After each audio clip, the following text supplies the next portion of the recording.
He would illustrate it this way. Is the sheep preaching hate when he says, I'm not going to let the wolf eat me anymore? If the wolf comes in here, next time he comes in here, I'll do whatever I have to do to keep him off my back. Is the sheep violent or is the wolf the violent one? He wasn't teaching hate, he was teaching common sense. At 70, Denzel Washington drops a bombshell that no one saw coming.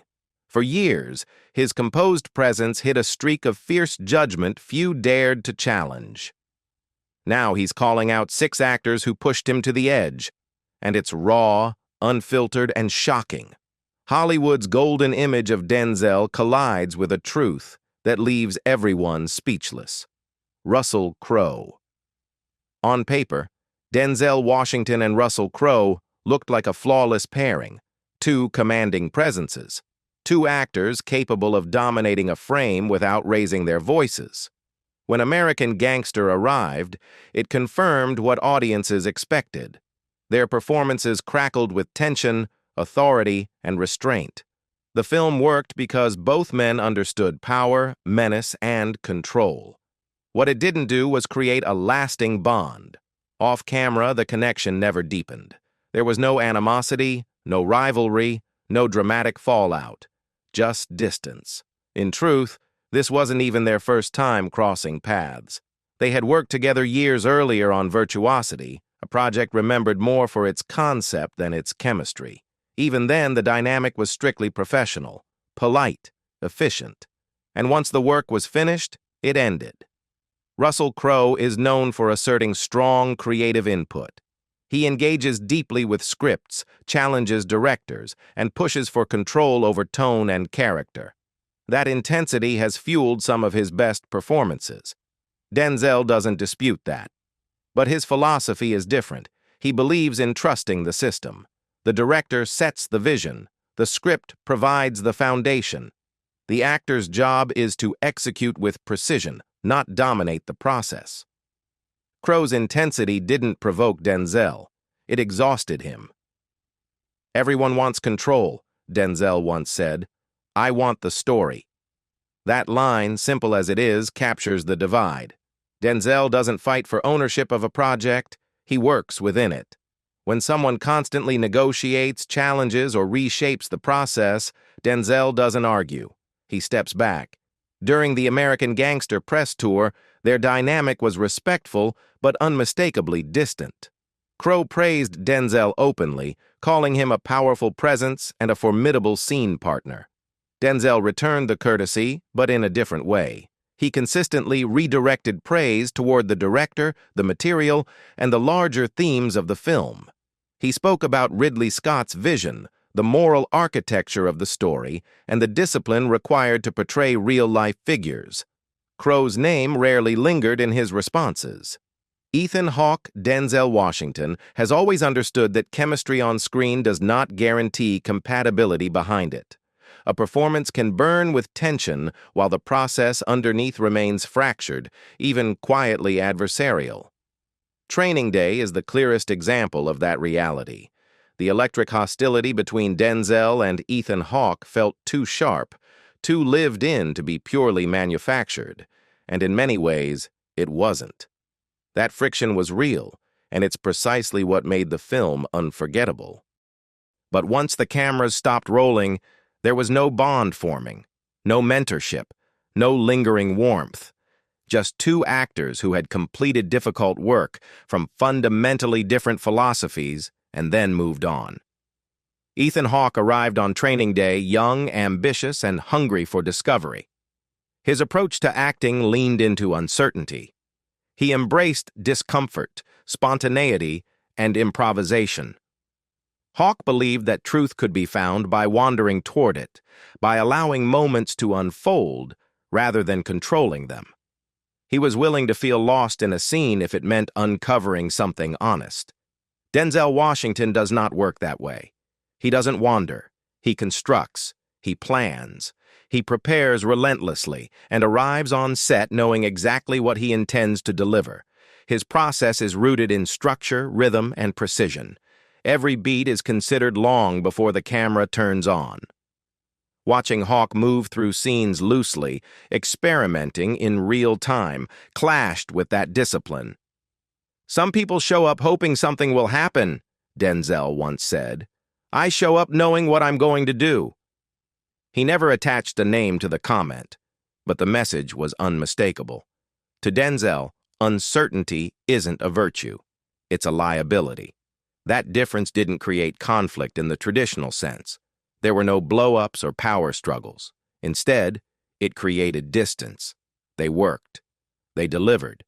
And that was it. Despite the critical acclaim, despite Hawk's Oscar nomination and Denzel's eventual win, Denzel never sought out another collaboration. For him, the job ended when the work was done. During press tours, the contrast between them was clear. Hawk spoke glowingly about Denzel, praising his intensity, generosity, and presence. Denzel responded politely, then redirected the conversation toward the director, the script, or the craft itself. When asked about a particularly striking line, Denzel famously said, "That might have been the script. I didn't ad-lib that." It was a subtle correction and a window into his mindset. The power came from preparation, not spontaneity. Denzel never denied Hawk's talent. He never dismissed his success. He simply didn't endorse his method. As years passed, Denzel moved on to projects like Fences and The Equalizer. Hawk's name never surfaced. The chapter was closed. When asked much later if he would work with Hawk again, Denzel gave an answer that perfectly reflected his worldview. "We already did something good," he said. There was no bitterness in the response, just finality. Chris Pratt Denzel Washington has always divided actors into two categories, though he's never said it outright. There are those who earn his respect almost immediately, often without realizing it, and those who quietly lose it before they even understand they were being evaluated. When he signed on to The Magnificent Seven, it wasn't a nostalgic whim or a paycheck role. For Denzel, a remake carries weight. It means inheriting history, protecting a legacy, and sharing responsibility with the other actors who will define how that story is remembered. That kind of obligation is sacred to him, and he treats it accordingly. He doesn't arrive on set to socialize, build a brand, or perform for the room. Denzel shows up to serve the story. His process is inward, disciplined, almost monk-like. He studies rhythm, silence, and restraint. Every choice is deliberate. Every moment is designed to live inside the frame rather than spill beyond it. From the earliest days of filming, it became apparent that Chris Pratt was approaching the project from an entirely different place. Pratt brought exactly what modern Hollywood rewards: high energy, easy humor, relentless charm, and a sense of fun that rarely switches off. He's quick with a joke, comfortable improvising, and confident in his ability to win over both cast and crew. On many sets, that quality is an asset. It keeps morale high and creates a loose, collaborative atmosphere. But on The Magnificent Seven, that looseness quietly collided with the grounded, controlled tone Denzel was constructing scene by scene. To audiences, the cast appeared unified. On paper and in contracts, they were equals. But off-camera, the connection between Denzel and Pratt never truly settled. And if it did, it wasn't the connection Pratt may have assumed he was building. Denzel has worked with comedians, improvisers, and actors with outsized personalities before. Ego doesn't intimidate him, and humor doesn't offend him. What he won't tolerate is treating the craft like a performance layered on top of the performance, where energy is pushed outward instead of anchored inward. From Denzel's perspective, Pratt wasn't reckless or disrespectful. The issue was subtler than that. He simply wasn't taking the work seriously enough. Denzel's style demands stillness, not stiffness, but focus. He doesn't orbit the moment. He becomes its center. When he senses someone approaching a scene as entertainment rather than immersion, his response isn't confrontation. It's distance. Mark Wahlberg Denzel Washington has never been a man who goes looking for conflict, but he also doesn't pretend it isn't there when it quietly settles into a working relationship. When he signed on to Two Guns in 2013 opposite Mark Wahlberg, the pairing looked effortless on paper. Action, humor, and two bankable stars with very different energies promised an easy studio win. The film delivered exactly that on screen. Behind the scenes, however, the experience was far more complicated. Denzel approaches every role, even the most playful or commercial ones, with the seriousness of classical theater. His process doesn't change based on genre. Comedy, action, drama, it all demands the same discipline. He prepares meticulously, limits distractions, and treats each day on set like a rehearsal that happens to be filmed. That mindset didn't naturally align with Wahlberg's. Mark Wahlberg works largely on instinct. He jokes constantly, riffs with the crew, and keeps the atmosphere loose. His energy is social, fast-moving, and informal. On many sets, that approach keeps things light and productive. On Two Guns, it created a subtle disconnect. Their on-screen chemistry worked because both men are professionals who understand timing and rhythm. Off-screen, that chemistry stalled. One crew member summed it up bluntly. Denzel doesn't operate casually. He stays locked in, focused, and efficient from call time to wrap. Distractions pull him away from the work, and he has little patience for them. Wahlberg, on the other hand, thrives in an environment where humor and improvisation fuel the day. He trusts his instincts and adjusts in the moment. Denzel trusts preparation and precision. Neither approach is inherently wrong. They simply didn't align. There were no shouting matches, no simmering confrontations, no studio gossip. The difference manifested as distance. Denzel shortened conversations, stuck to his routine, and left once the workday ended. Wahlberg remained social, laughing with cast and crew, enjoying the process as a shared experience.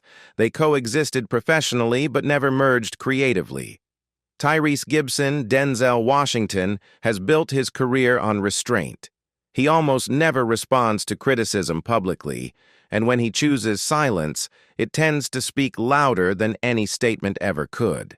That pattern became especially clear in his quiet, one-sided distance from Tyrese Gibson, a situation that unfolded slowly and without spectacle, but ended with unmistakable finality. In 2014, Tyrese Gibson began openly expressing his desire to work with Denzel. At first, it sounded like genuine admiration. In interviews, Tyrese praised Denzel's legacy, calling him a model of excellence and a standard-bearer for black actors in Hollywood. The tone was respectful, even aspirational. But as time passed and no collaboration materialized, that admiration shifted. Frustration began to creep into Tyrese's public comments. Eventually, Tyrese reframed the absence of opportunity as something more personal. He suggested that Denzel functioned as a gatekeeper, someone who had failed to mentor or uplift younger black actors outside Hollywood's elite inner circle. "Denzel never gave me a shot," Tyrese said publicly, framing the issue as a moral shortcoming rather than a professional reality. Denzel never responded. There was no statement, no rebuttal, no clarification. He didn't correct the narrative or defend himself. Instead, he did what he has always done when trust erodes. He stepped away. Quietly, without explanation, Denzel withdrew from two projects where his name had been loosely connected to Tyrese's. No announcements were made, no reasons were given. The opportunities simply vanished. This wasn't about wounded pride. Denzel has faced sharper criticism from critics, commentators, and even peers over the decades. He has never been thin-skinned. What Tyrese misunderstood was something fundamental about how Denzel operates. Visibility does not equal access. Admiration does not create obligation. Denzel does not distribute opportunities as favors, nor does he respond well to public pressure disguised as praise. He observes behavior. He studies intent. And when someone speaks carelessly about responsibility, they don't fully grasp. Especially in public, Denzel doesn't engage in debate. he disengages entirely. To him, leadership is quiet, selective, and earned through consistency, not commentary. Tyrese wears his emotions openly. His passion spills into interviews, social media, and public grievances. Denzel reads that openness differently. Emotional volatility in his world signals instability. Outbursts and public accusations don't register as honesty. They register as noise. Everyone has passion, Denzel once said. Not everyone knows where to place it. The comment wasn't aimed at Tyrese directly, but it might as well have been. To Denzel, passion without discipline becomes distraction, and distraction is something he refuses to invite into his work. Jared Leto. There is a specific kind of intensity Denzel Washington has always respected. It is quiet, internal, and disciplined, the sort that doesn't announce itself or demand attention. It lives beneath the surface and reveals itself only when the camera rolls. Then there is another kind of intensity, the type that arrives early, fills the room, and insists on being acknowledged before the work even begins. That is where Jared Leto enters the picture.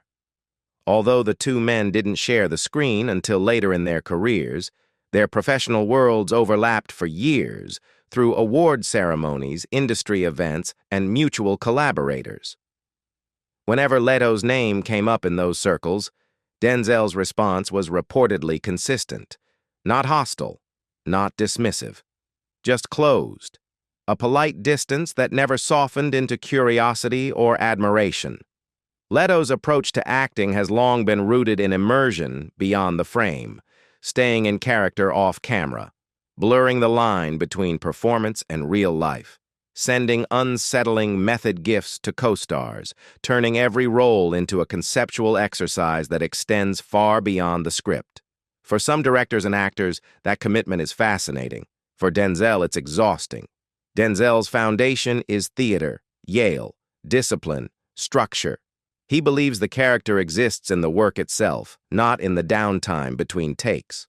The craft, in his view, is about preparation, control, and knowing exactly when to step in and when to step back. When an actor turns the entire set into a stage for their personal process, Denzel doesn't push back. He simply disengages.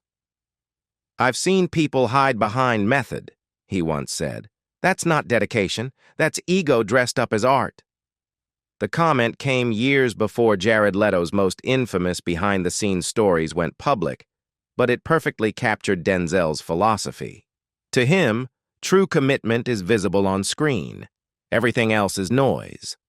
So when The Little Things was announced in 2021, many expected creative fireworks. Two Oscar winners in a dark psychological thriller felt like a natural pairing. But as the press cycle unfolded, something felt noticeably off. Denzel rarely mentioned Leto at all. His interviews focused on the director, the script, and his dynamic with Rami Malek. Leto was barely acknowledged. "I didn't really chat with Jared," Denzel said at one point, plainly and without drama. "Rami and I talked. That was different." The implication was subtle, but unmistakable. On set, reports described an unusual dynamic. Leto remained fully in character, rarely interacting with Denzel as himself. Denzel didn't object. He didn't complain. He stayed in his lane, delivered his performance with precision, and left when the work was done. There were no confrontations, no power struggles, just parallel paths that never intersected. After filming wrapped, the distance widened. Denzel avoided joint press appearances. When asked about his co-stars, his answers remained brief and carefully neutral. Meanwhile, Leto spoke glowingly about Denzel at every opportunity, praising his presence and legacy. That admiration was never publicly returned. For Denzel, that silence was intentional. He doesn't tear people down. He doesn't issue public critiques. He simply moves forward without them. Years later, when asked if he enjoyed working with Leto, Denzel paused before answering. "It was interesting," he said. "What do you think about the names that Denzel Washington hates? Leave us your comments in the section below." We hope you have found this helpful video. Don't forget to leave a like, share, and subscribe to the channel if you like it. Thank you for watching this and see you in the next videos. Goodbye.